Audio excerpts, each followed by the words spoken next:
NDTV world summit में उपस्थित सभी महानुभावों का मैं अभिनंदन करता हूं।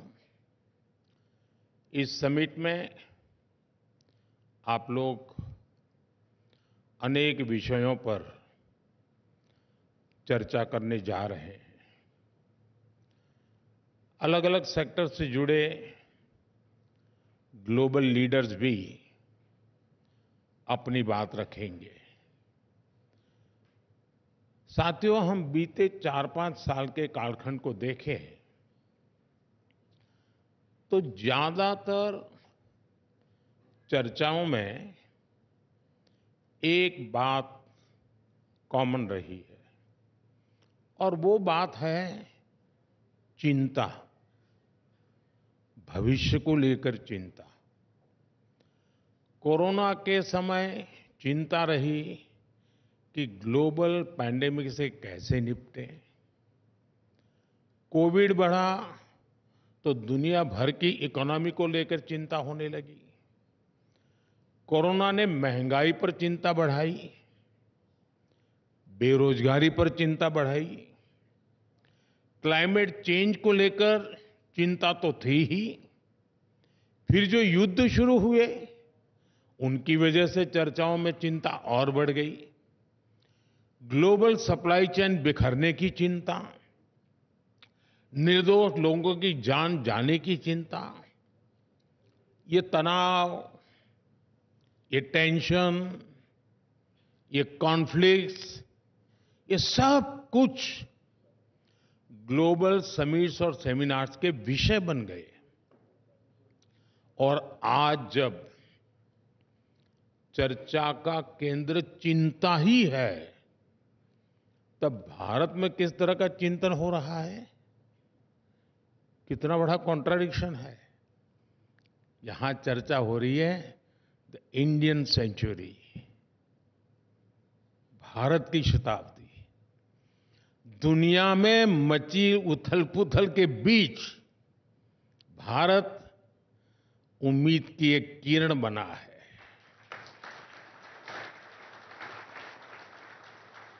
जब दुनिया चिंता में डूबी है, तब भारत आशा का संचार कर रहा है।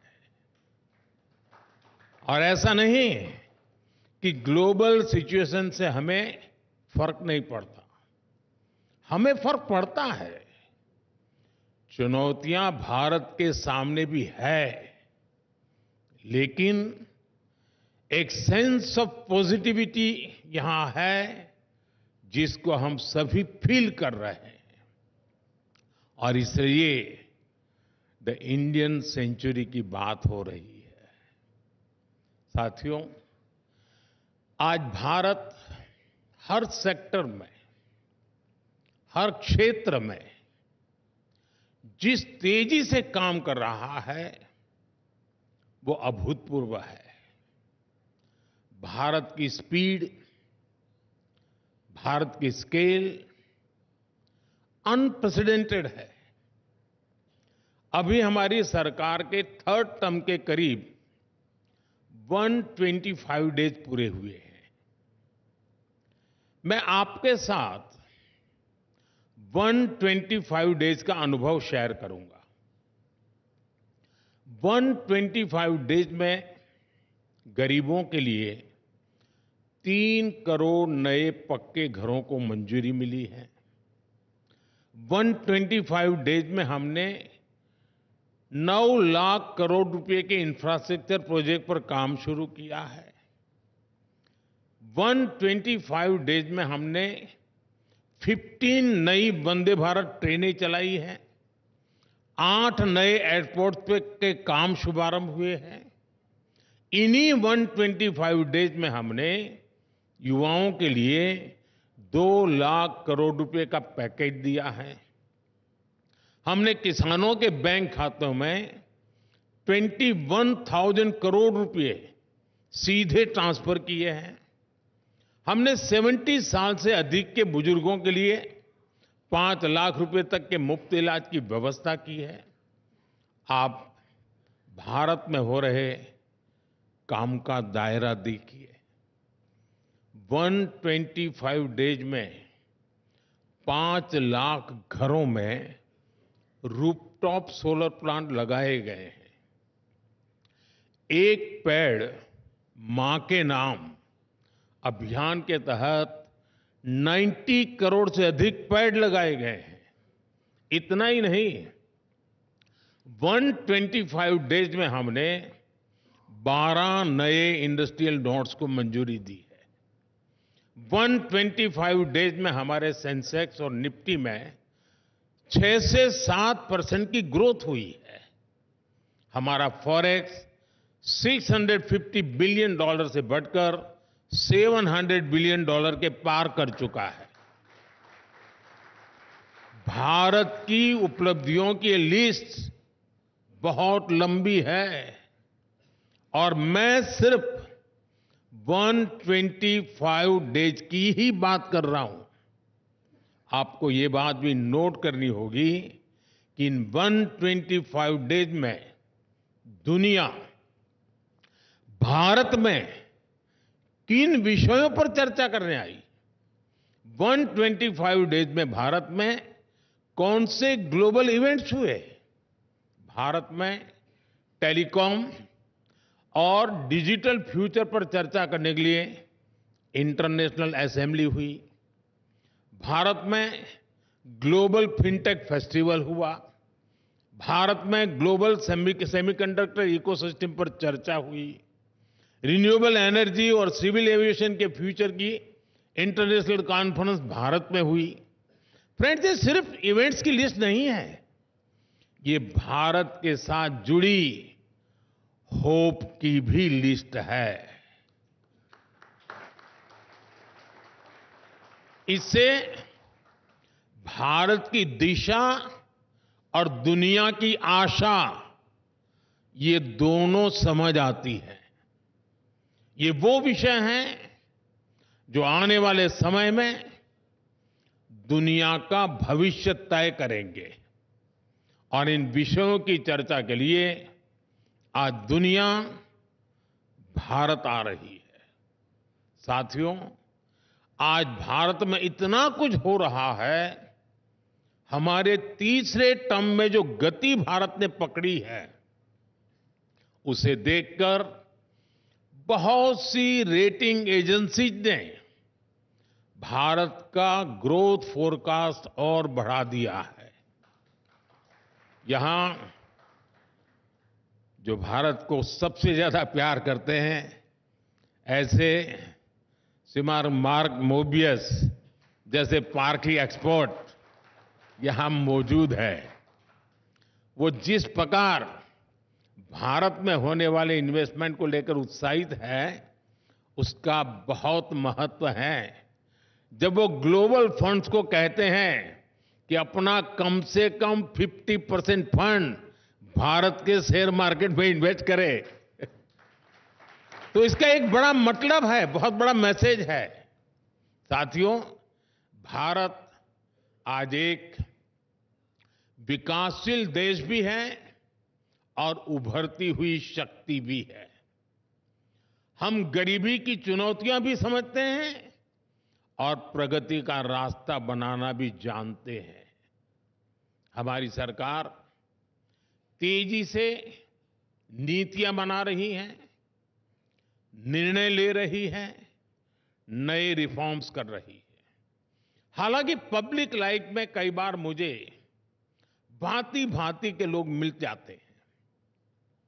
कुछ लोग कहते हैं, मोदी जी 3 बार लगातार सरकार तो बना ली, इतने सारे काम तो कर ही लिए, तो इतनी दौड़ धूप क्यों करते रहते हो, क्या जरूरत है। दुनिया की 5वीं बड़ी इकोनॉमी बन गए, इतने माइलस्टोन है, इतने पेंडिंग डिसीजन आपने ले लिए, इतने सारे रिफॉर्म्स कर लिए, अब क्या जरूरत है इतनी मेहनत की। ऐसा कहने वाले मुझे ढेर सारे लोग मिलते हैं, लेकिन जो सपने हमने देखे हैं, जो संकल्प लेकर के हम चले हैं, उसमें न चैन है न आराम है।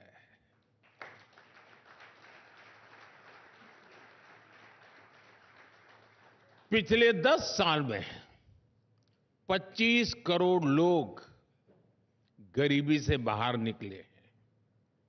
क्या इतना ही काफी है? नहीं है क्या? पिछले 10 सालों में करीब 12 करोड़ शौचालय बने हैं, 16 करोड़ लोगों को गैस कनेक्शन मिले हैं। क्या इतना ही काफी नहीं है? पिछले 10 साल में भारत में 350 से ज्यादा मेडिकल कॉलेज बने हैं, 15 से ज्यादा एम्स बने हैं। क्या इतना ही काफी नहीं है? पिछले 10 साल में भारत में 1.5 लाख से ज्यादा नए स्टार्टअप बने हैं। 8 करोड़ युवाओं ने मुद्रा लोन लेकर पहली बार अपना कुछ काम शुरू किया है।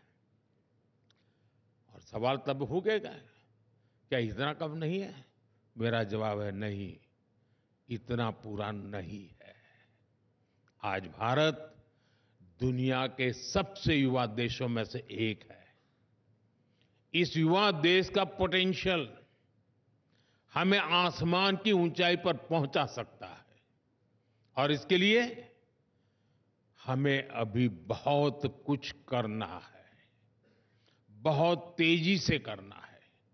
साथियों, आज भारत की सोच और अप्रोच में जो बदलाव आया है, उसे आप भी जरूर नोटिस कर रहे होंगे। आमतौर पर परंपरा रही है और स्वाभाविक भी है, उसको गलत मैं नहीं मानता हूं। हर सरकार पिछली सरकारों के काम से तुलना करती है, और वो एक मानदंड होता है कि भाई पहले क्या था, अब क्या हुआ, पहले कितना था, अब कितना हुआ, और इससे संतोष भी मान लेती है कि चलो पिछली सरकार से हमने बेहतर किया। ज्यादा से ज्यादा पिछले 10-15 साल से तुलना करनी होती है कि तब और अब में क्या अंतर आया, इसको ही अपनी उपलब्धि मान लेती है। हम भी कभी इस रास्ते पर चलते थे, बहुत स्वाभाविक था, लेकिन अब हमें वो रास्ता भी रास नहीं आ रहा है। अब हम बीते हुए कल और आज की तुलना करके आराम फरमाने वाले लोग नहीं है। अब सफलता का मापदंड सिर्फ ये नहीं है कि हमने क्या पाया, अब हमारा आगे का लक्ष्य है हमें कहां पहुंचना है। हम उस ओर देख रहे हैं। अब कहां तक पहुंचे, कितना बाकी है, कब तक पहुंचेंगे, यानी एक नया अप्रोच लेकर के मैं पूरी सरकारी मशीनरी के साथ काम ले रहा हूं। अब भारत फॉरवर्ड लुकिंग सोच के साथ आगे बढ़ रहा है। 2047 तक विकसित भारत का संकल्प भी इसी सोच को दिखाता है। अब हम देखते हैं कि विकसित भारत का जो हमारा संकल्प है, उसकी सिद्धि के लिए हम यहां कहां तक पहुंचे हैं, हमें और कितना करना है, हमें किस स्पीड और स्केल का परिश्रम करना है। और ऐसा नहीं है कि ये सरकार ने तय कर दिया और टारगेट सेट हो गया। विकसित भारत के संकल्प से आज भारत के 140 करोड़ लोग जुड़ गए हैं। वो खुद इसे ड्राइव कर रहे हैं। ये जन भागीदारी का अभियान ही नहीं, बल्कि भारत के आत्मविश्वास का आंदोलन भी बन चुका है। आपको हैरानी होगी, जब सरकार ने विकसित भारत के विजन डॉक्यूमेंट पर काम करना शुरू किया तो लाखों लोगों ने अपने सुझाव भेजे। स्कूल, कॉलेज, यूनिवर्सिटीज में डिबेट्स हुए, डिस्कशंस हुए, सरकारी और सामाजिक संगठनों ने डिबेट्स किए। जनता से जो सुझाव मिले, उनके आधार पर भारत ने अगले 25 साल के लक्ष्य तय किए। विकसित भारत पर डिस्कशंस आज हमारी कॉन्सेंस का, हमारे चैतन्य का हिस्सा बन चुका है। मैं समझता हूं ये जनशक्ति से राष्ट्र शक्ति के निर्माण का सबसे बड़ा उदाहरण है। साथियों, आज भारत के पास एक और एडवांटेज है जो इस सदी को भारत की सदी बनाने के लिए बहुत महत्वपूर्ण है। आप सब जानते हैं कि ये एआई का दौर है। दुनिया का वर्तमान और भविष्य एआई से जुड़ा हुआ है, लेकिन भारत के पास डबल एआई पावर की एडवांटेज है। और आपके मन में सवाल होगा कि दुनिया पास एक ही एआई है, ये मोदी के पास डबल एआई कहां से आ गई? दुनिया की नजरों में एक ही एआई है, वो है आर्टिफिशियल इंटेलिजेंस। लेकिन हमारे पास वो तो है ही, दूसरी एआई है एस्पिरेशनल इंडिया।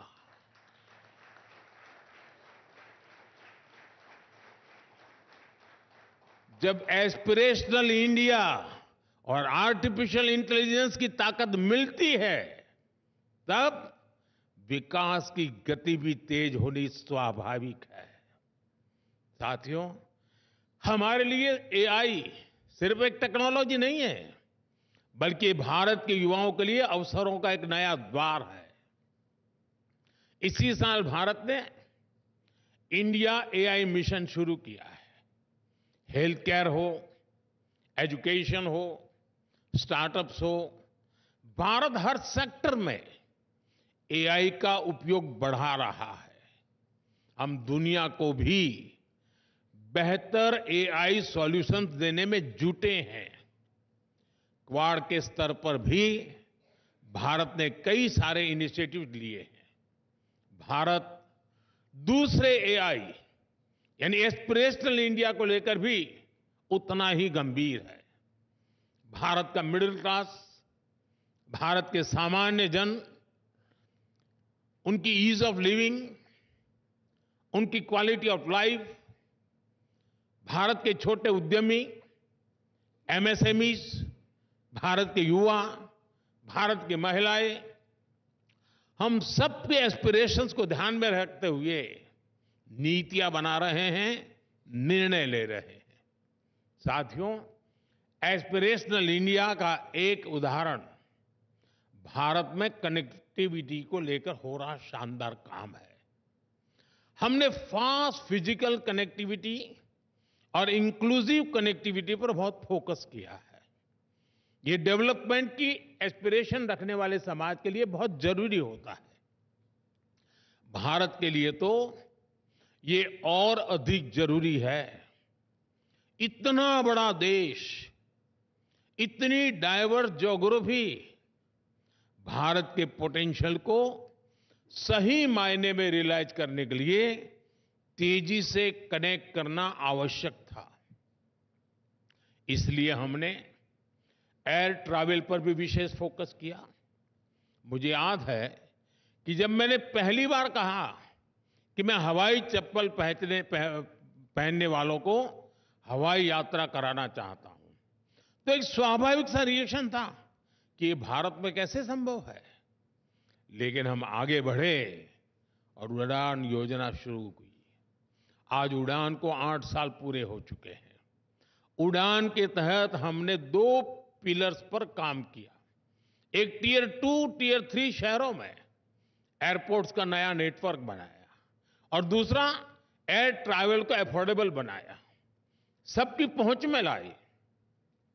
उड़ान योजना के तहत करीब 3 लाख फ्लाइट्स उड़ान भर चुकी हैं। इनमें 1.5 करोड़ आम नागरिक सफर कर चुके हैं। आज 600 से अधिक रूट्स उड़ान के तहत और इनमें से ज्यादातर छोटे शहरों को कनेक्ट करते हैं। 2014 में देश में 70 के आसपास एयरपोर्ट थे। आज देश में एयरपोर्ट की संख्या 150 को पार कर गई है। उड़ान योजना ने दिखाया है कि कैसे समाज की एस्पिरेशन विकास को गति देती है। साथियों, मैं आपको युवाओं से जुड़े कुछ उदाहरण देता हूं। हम भारत के युवाओं को एक ऐसी फोर्स बनाने में जुटे हैं जो पूरी दुनिया की ग्रोथ को ड्राइव कर सके, और इसलिए education, skill development, research, employment पर हमारा बहुत ज्यादा जोर है। पिछले 10 साल में इन क्षेत्रों में जो काम हमने किए हैं उसके नतीजे मिलने लगे हैं। अभी कुछ दिन पहले ही टाइम्स हायर एजुकेशन रैंकिंग आई है। भारत दुनिया का वो देश है जहां रिसर्च क्वालिटी के मामले में सबसे अधिक सुधार हुआ है। बीते 8-9 सालों में भारत की यूनिवर्सिटीज का पार्टिसिपेशन 30 से बढ़कर 100 से अधिक हो चुका है। क्यूएस वर्ल्ड यूनिवर्सिटी रैंकिंग में भी भारत की प्रेजेंस 10 साल में 300% से अधिक बढ़ी है। आज पेटेंट्स और ट्रेडमार्क्स की संख्या ऑल टाइम हाई पहुंच रही है। आज भारत दुनिया के लिए R&D का एक बड़ा हब बनते जा रहा है। दुनिया की करीब 2,500 कंपनियों के रिसर्च सेंटर भारत में है। भारत में स्टार्टअप इकोसिस्टम भी, उसका भी अभूतपूर्व विस्तार हो रहा है। साथियों, भारत में हो रहे हैं ये चौतरफा परिवर्तन दुनिया के लिए भी विश्वास का आधार बन रहे हैं। आज बहुत सारे विषयों में भारत ग्लोबल फ्यूचर को दिशा देने में लीड ले रहा है। दुनिया को लगता है कि भारत संकट के समय का साथी है। आप कोविड का वो दौर याद कीजिए। जरूरी दवाओं की, जरूरी वैक्सीन की हमारी जो कैपेसिटी थी, उससे हम भी करोड़ों डॉलर कमा सकते थे। उससे भारत का फायदा होता, लेकिन मानवता हार जाती। ये हमारे संस्कार नहीं है। हमने दुनिया के सैकड़ों देशों को संकट के समय दवाई पहुंचाई, जीवन रक्षक वैक्सीन पहुंचाई। मुझे संतोष है कि कठिन समय में भारत दुनिया के काम आ पाया।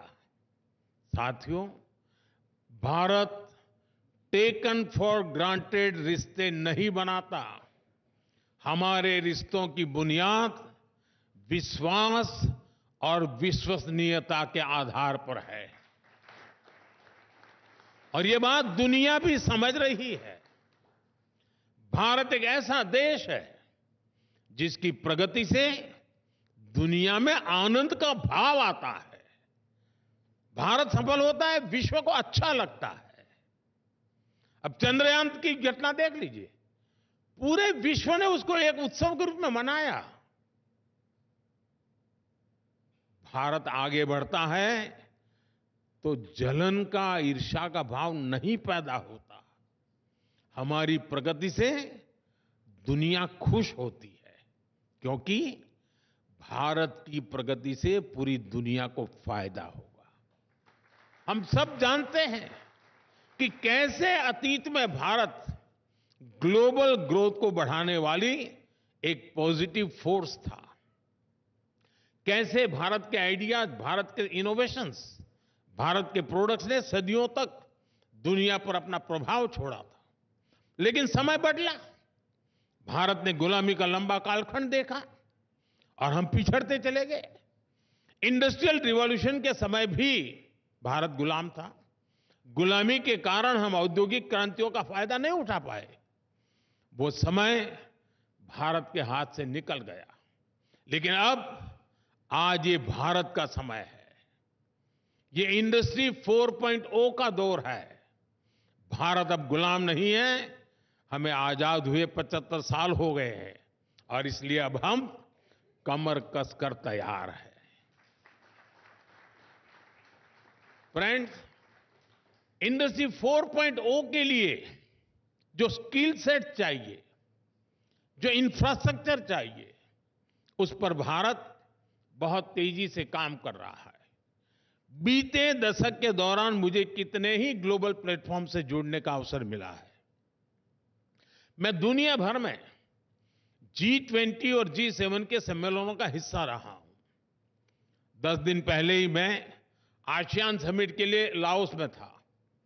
आपको जानकर अच्छा लगेगा कि लगभग हर समिट में भारत के डिजिटल पब्लिक इंफ्रास्ट्रक्चर की बहुत अधिक चर्चा होती है। आज पूरी दुनिया की नजर भारत के डीपीआई पर है।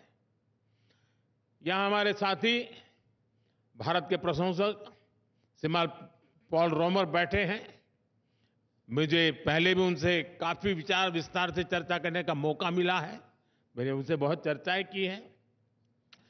मैं अमेरिका में भी इनसे मिला।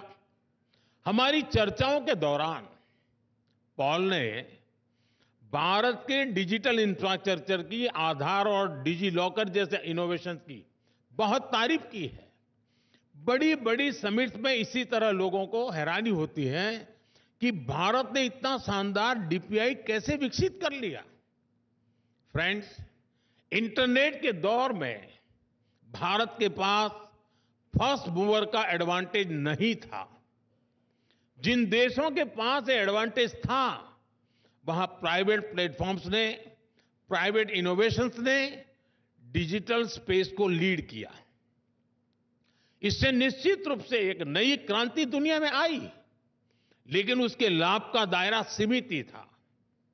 जबकि भारत ने एक नया मॉडल दुनिया को दिया है।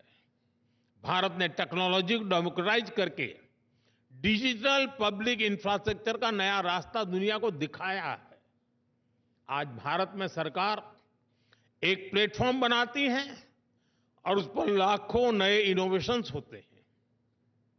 हमारी जनधन, आधार और मोबाइल की जैम कनेक्टिविटी, सर्विसेज की फास्टर और लीकेज फ्री डिलीवरी का एक बेहतरीन सिस्टम बन गया है। आप हमारा यूपीआई देखिए, इस पर फिनटेक का एक नया विस्तार भारत में हुआ है। यूपीआई के कारण आज हर रोज 500 मिलियन से ज्यादा के डिजिटल ट्रांजैक्शन हो रहे हैं। और इसको ड्राइव करने वाले कोई कॉरपोरेट्स नहीं है, बल्कि हमारे छोटे दुकानदार हैं, स्ट्रीट वेंडर्स हैं। हमारा पीएम गतिशक्ति प्लेटफॉर्म एक और उदाहरण है। पीएम गतिशक्ति को हमने इंफ्रास्ट्रक्चर प्रोजेक्ट्स के निर्माण में जो साइलोज आते थे, उसको दूर करने के लिए बनाया था। आज ये हमारे लॉजिस्टिक इकोसिस्टम को ट्रांसफॉर्म करने में मदद कर रहा है। ऐसे ही हमारा ओएनडीसी प्लेटफॉर्म है। ये ऑनलाइन रिटेल को ज्यादा डेमोक्रेटाइज, ज्यादा ट्रांसपेरेंट करने वाला इनोवेशन सिद्ध हो रहा है। भारत ने दिखाया है कि डिजिटल इनोवेशन और डेमोक्रेटिक वैल्यूज को एग्जिस्ट कर सकती है। भारत ने दिखाया है कि टेक्नोलॉजी इंक्लूजन, ट्रांसपेरेंसी और एम्पावरमेंट का टूल है, कंट्रोल और डिवीजन का नहीं। साथियों, 21वीं सदी का ये समय, ये मानव इतिहास का सबसे महत्वपूर्ण समय है। ऐसे में आज के युग की बड़ी जरूरतें हैं स्टेबिलिटी, सस्टेनेबिलिटी और सॉल्यूशंस। ये मानवता के बेहतर भविष्य के लिए सबसे जरूरी शर्तें हैं और भारत आज यही प्रयास कर रहा है। इसमें भारत की जनता का एक निष्ठ समर्थन है। 6 दशक में पहली बार देश के लोगों ने किसी सरकार को लगातार तीसरी बार अपना जनादेश दिया है। ये मैसेज स्टेबिलिटी का है, अभी हरियाणा में चुनाव हुए हैं। इन चुनावों में भी भारत की जनता ने स्टेबिलिटी के इस भाव को और मजबूती दी है। साथियों, क्लाइमेट चेंज का संकट आज पूरी मानवता का संकट बन गया है। इसमें भी भारत लीड लेने की कोशिश कर रहा है। ग्लोबल क्लाइमेट चेंज में हमारा कंट्रीब्यूशन न के बराबर है, फिर भी भारत में हमने ग्रीन ट्रांजिशन को अपनी ग्रोथ का फ्यूल बनाया है। आज सस्टेनेबिलिटी हमारी डेवलपमेंट प्लानिंग के कोर में है। आप हमारी पीएम सूर्यघर मुफ्त बिजली योजना को देख लें, खेतों में सोलर पंप लगाने की स्कीम को देख लें, हमारा ईवी रिवॉल्यूशन हो या इथेनॉल ब्लेंडिंग प्रोग्राम हो, बड़े बड़े विंड एनर्जी फार्म हो या एलईडी लाइट्स मूवमेंट हो, सोलर पावर्ड एयरपोर्ट्स हो या बायोगैस प्लांट्स पर फोकस हो। आप हमारा कोई भी प्रोग्राम, कोई भी स्कीम देख लीजिए, सभी में ग्रीन फ्यूचर को लेकर, ग्रीन जॉब्स को लेकर एक स्ट्रांग कमिटमेंट ही पाएंगे।